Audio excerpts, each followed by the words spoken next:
you have gotten paid and you are just trying to scare and extort someone.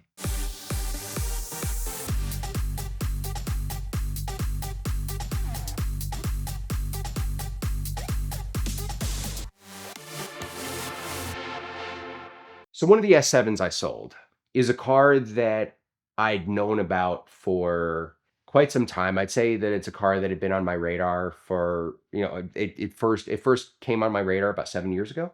It had just transacted from a very long-term owner to a group whom I did a lot of business with. And they had acquired the car through a very large, very well-known dealer in California by the name of CNC. Everything went smoothly. They purchased the car, they received the title, the car got registered, everything was great. They kept the car for a little while, and ultimately they decided that they wanted to sell the car. And that was the moment that I wanted to and was ready to buy it. So I purchased the car from them. Everything went well, everything went smoothly. And I sold the car to a very, very good client and friend of mine. We have very similar tastes in cars, shall we say. We like very raw, very analog driver's cars. And the S7 excited and thrilled both of us. He was over the moon about getting the car, immediately started driving it, had a great time. A year after I sold him the car, he calls me, and I was in the middle of helping another client put on an event at their collection for his friends. And I get one phone call, and I'm in the middle of setting up, and I just think, okay, I'll call him back. I then get an immediate redial, and I think, okay, this is very unlike him. Something must be going on. So I answer it, and I say, hey, how you doing? He said, not so well.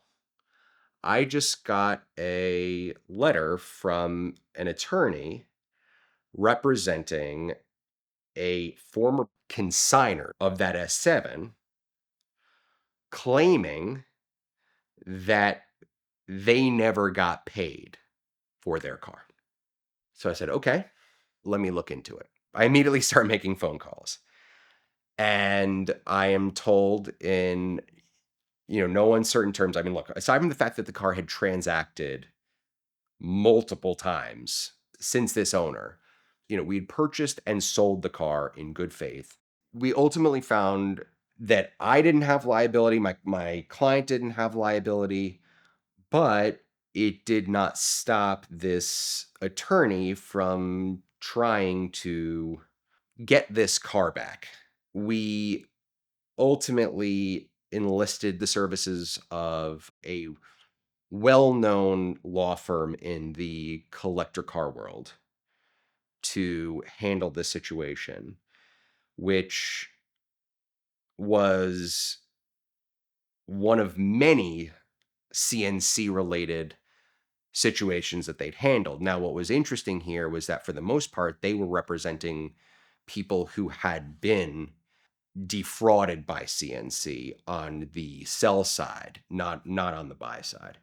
This was actually the very last case that they wound up handling, because it had been almost 2.5 years since CNC had sold that car, that this guy then pops up and says, CNC stole my car. Which, look, I understand. There are plenty of guys who have big car collections and may, when you ask someone, how many cars do you have? People might, some people who have collections of a certain size might forget that they have a car or two.